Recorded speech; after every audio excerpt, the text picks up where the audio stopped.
Hello guys, welcome back to my channel. आज मैं 30 के पार जब मिला प्यार का एपिसोड बोलने जा रही हूँ।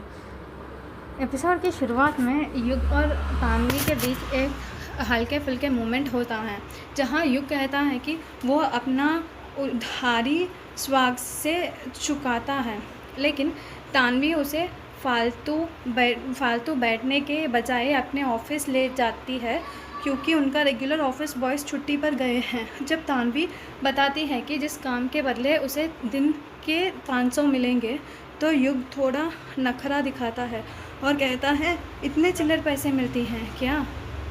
तभी मैं ये काम वाम करने में बिलीव नहीं करता ये काम वाम करने में बिलीव नहीं करता। लेकिन तानवी उसे फ़िलहाल के लिए ये काम करने को राज़ी करा देती है। ऑफिस में तानवी का बॉस पीके सर उसे ज़बरदस्ती एक बड़े सारी कंसाइनमेंट के सिलसिले में कोल्हापुर चलने को कहता है। जब तानवी मना कर देती है तो बॉस उसे धमकाता है कि अगर उसे बात नहीं मानी तो वो सस्पेंड होने में देर नहीं लगेगी। वो तानवी के साथ रोमांटिक होने की कोशिश भी करता है। युग ये सब सुन लेता है और तानवी को बचाने के लिए एक मास्टर प्लान बनाता है। वो बॉस के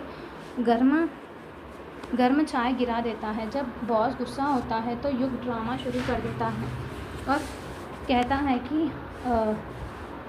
महाग्रहण सूर्य ग्रहण है और उसका पिताजी एक बड़े ज्योतिष हैं। वो बॉस को डराते हैं कि ग्रहों के ख़राब असर की वजह से उसका आज बाहर जाना बिल्कुल सेफ़ नहीं है।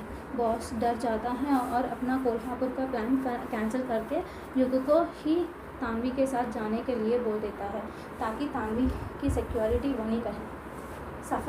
सफ़र के दौरान तानवी युग को उसकी इस होशियारी के लिए थैंक यू बोलती है। दोनों के बीच नोकझोंक होती है, जहाँ युग मजाक में कहता है कि इसके बदले में उसका किराया थोड़ा कम कर दो। लेकिन कोल्हापुर का नाम सुनकर युग अंदर से बहुत डरा हुआ है। असल में उसके घर वालों ने 1 महीने के लिए बिना किसी परिवार का नाम, पैसे और ओढ़े के 1001 रुपया देकर घर से निकाल दिया और शर्त रखी कि 1 महीने में कोल्हापुर नहीं आना और 1001 का कम से कम 10,000 बनाना है।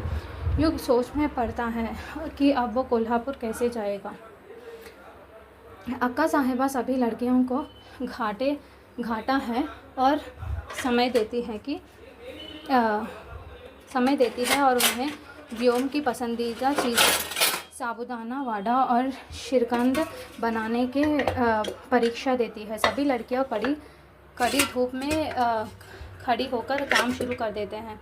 एपिसोड के आखिर में जब सब लड़कियां रसोई में मुश्किल में होते हैं, तभी वो वहीं बेहोश होने लगता है और मदद के लिए चिल्लाता है। दूसरी तरफ व्योम एक लड़की के काम करने की तेज़ी को देखकर कहता है कि उसे ऐसी ही लड़की चाहिए थी, वो उसी से शादी करेगा।